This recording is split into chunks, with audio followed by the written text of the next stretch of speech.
RTL Matin, Yves Calvi. 7h46, Elisabeth Martichoux, vous recevez ce matin le vice-président du Front National, Florian Philippot. Bonjour Florian Philippot. Bonjour. Merci d'être avec nous dans ce studio d'RTL. François Fillon, mis en examen hier. D'abord sur la forme, vous qui dénoncez l'ingérence de la justice dans le calendrier électoral. Sur la forme, vous vous félicitez de la discrétion des juges.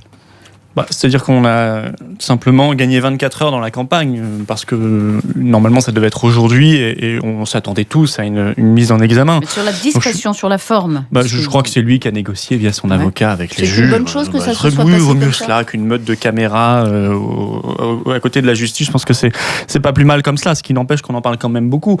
Et que la justice passera, puisque sur le fond, je crois que, si vous voulez, je pense que les Français se sont fait leur opinion sur François Fillon. Il est présumé innocent, jusqu'à preuve. J'ai dit les Français dans leur opinion sur son... Il a droit à la présomption d'innocence. Tout à fait, mais je pense que les Français, eux, sur le rapport de François Fillon à l'argent, se sont fait leur opinion. Un rapport qui contraste avec l'image qu'il avait voulu se donner, notamment pendant les primaires, une image d'austérité. Vous dites que sur ce plan-là, la messe est dite et que les électeurs ont définitivement, dites-vous, une image écornée du candidat qui ne lui permettra pas d'aller Je pense que second tour. Sur son rapport à l'argent ou aux puissances d'argent ou aux assureurs, puisqu'on voit les liens avec AXA, vous allez me dire Macron lui a les liens avec Servier, donc c'est une bataille en fait AXA contre Servier en ce qui concerne messieurs Fillon et Macron, c'est-à-dire quand même un mélange entre les intérêts privés et l'intérêt national qui n'est pas défendu, puisqu'on voit que les deux ont influencé les programmes santé des deux candidats, ce qui est quand même toujours extrêmement malsain. Mais ça, je crois que c'est éminemment politique. Pour le reste, les affaires judiciaires de M. Fillon seront traitées par la justice comme il se doit, mais je pense qu'il est maintenant à moins de 6 semaines du premier tour de l'élection présidentielle, très important que nous ayons des grands débats de fond. Moi, j'ai vu hier les pompiers se mobiliser. Je pense que c'est un sujet absolument essentiel. Je vois ce qui se passe avec les délocalisations de Whirlpool, de la CETA. Je vois les défis du terrorisme islamiste, du chômage, etc. On va en parler, mais est-ce que, d'une certaine façon, cette mise en examen, qui est un non-événement du point de vue du candidat, puisqu'il dit « je l'avais moi-même annoncé, donc maintenant c'est fait », permet de passer à autre chose. Vous en félicitez. Je l'espère. Je pense que les Français attendent quand même qu'on débatte du fond, parce qu'ils n'élisent que tous les 5 ans leur chef de l'État, ce qui n'est pas rien, leur président de la République. Or, nous avons un problème avec 6,5 millions de chômeurs, des petites retraites, des petits salaires, le terrorisme islamiste, la place de la femme qui est remise en cause d'ailleurs par cet islamisme conquérant. Est-ce que problème d'insécurité, et je crois que ces grands débats de fond, ils sont les bienvenus maintenant, ce qui nous a jamais empêché d'ailleurs de parler du fond.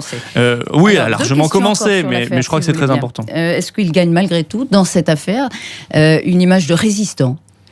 Une image d'un candidat qui résiste à toutes les attaques. Non, il n'y a pas d'image de résistant là-dedans. Que voulez-vous qu'on dise? Il s'est mis lui-même dans la nasse parce qu'il déclarait il y a encore 3 semaines qu'en cas de mise en examen, il partirait. Finalement, il ne part pas. Je veux dire, il s'était lui-même mis dans la nasse en déclarant qu'il partait en cas de mise en examen. C'est-à-dire qu'il rompait lui-même en quelque sorte la présomption d'innocence. Le fait qu'il ait répondu à la convocation des juges rappellera jusqu'à la fin de la campagne que Marine Le Pen, elle, a refusé de répondre à cette même convocation de nature analogue, c'est-à-dire en vue d'une possible mise en examen. Enfin, il y a répondu sans y répondre, puisqu'il n'a rien dit. Il a été précisé qu'il a... Ça fait partie des d'accord, donc il n'a absolument rien déclaré devant le juge. Donc c'était éminemment formel. Oui, mais vous savez, déjà, sur le fond, on ne peut pas comparer les affaires. Il n'y a aucune présomption de suspicion, il n'y a aucune suspicion d'enrichissement personnel chez Marine Le Pen, ce qui change tout. Mais Marine Le Pen aussi, elle a respecté l'article 26 de notre Constitution, elle a respecté le droit, et elle avait demandé même il y a 13 mois l'ouverture d'une information judiciaire qui lui avait été refusée pour mieux l'ouvrir à quelques semaines de l'élection présidentielle. Et elle répondra sur tout cela juste après. Allez, encore une question. Suspicion d'escroquerie en bande organisée qui pèse sur le parti dans l'enquête sur le financement des législatives de 2012, avec renvoi en correctionnel à la clé. 2 procédures de redressement fiscal qui pèsent sur Marine Le Pen pour avoir largement sous-évalué ses biens.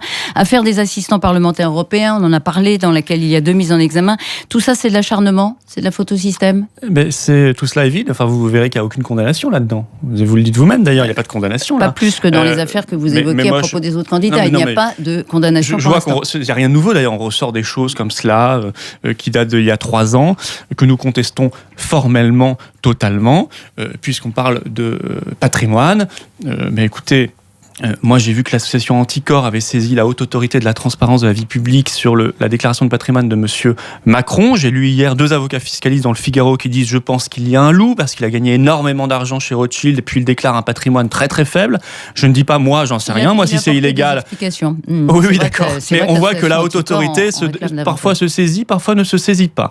Et quand il s'agit de monsieur Macron, elle a un peu de lenteur, un peu de mal à se saisir. Peut-être parce qu'elle est présidée par quelqu'un qui a appelé à voter pour monsieur Hollande. Vous pensez à monsieur Nadal, et vous dites qu'il y a donc un favoritisme de monsieur Nadal, je sais pas, le président de l'autorité autorité à l'égard en tout cas, ces avocats fiscalistes disent, à rebours de Madame Le Pen.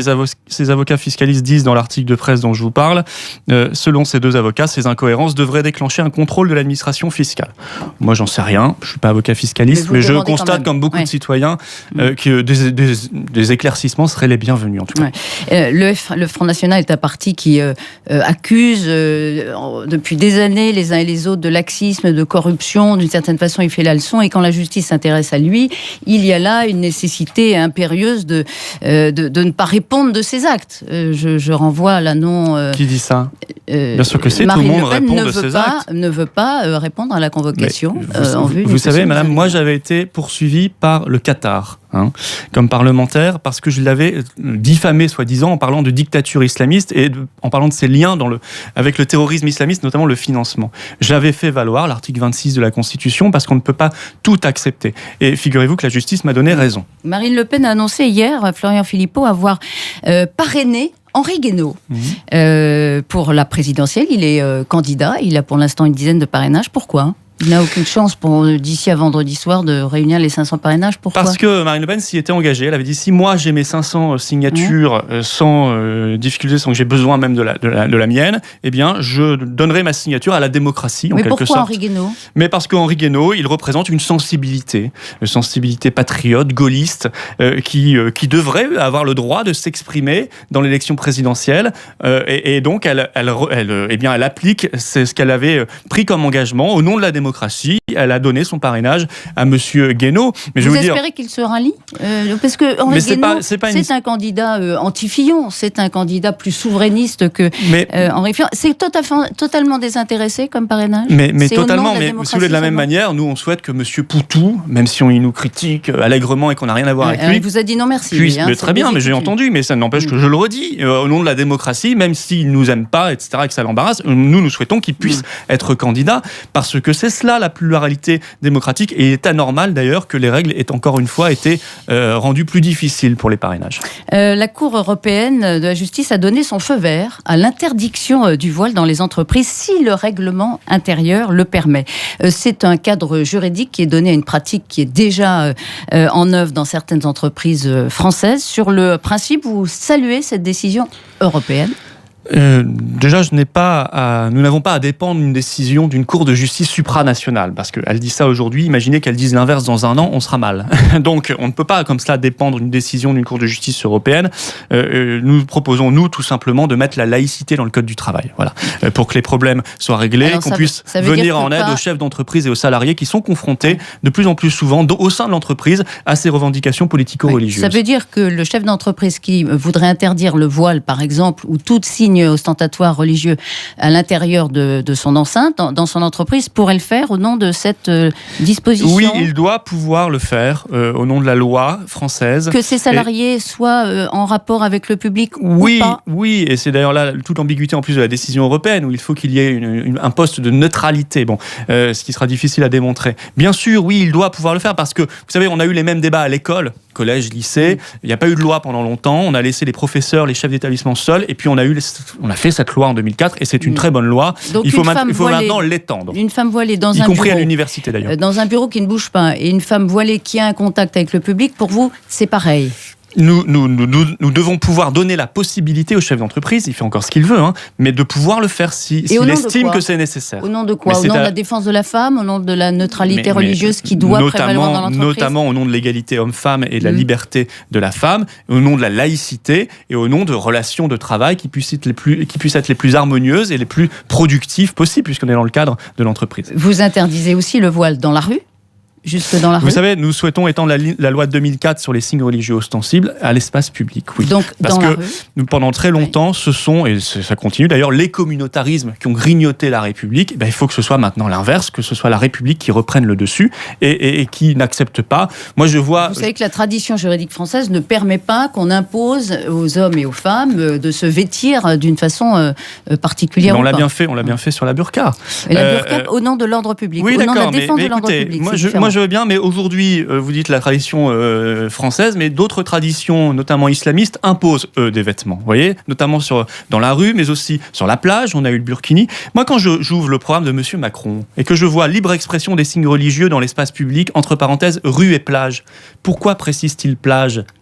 Pour dire oui au burkini ? Vous voyez, on a une vraie divergence de fond, là aussi, encore une fois, avec le communautarisme qu'incarne M. Macron. Merci Florian Philippot d'avoir Merci été à notre vous. invité ce matin sur RTL. Concernant les affaires qui marquent cette campagne présidentielle, les Français se sont fait une opinion sur les rapports de François Fillon à l'argent, nous a dit le vice-président du Front National. Il n'y a en revanche aucune suspicion d'enrichissement personnel concernant Marine Le Pen. Entretien à retrouver comme chaque jour sur le site rtl.fr. Merci à tous les deux.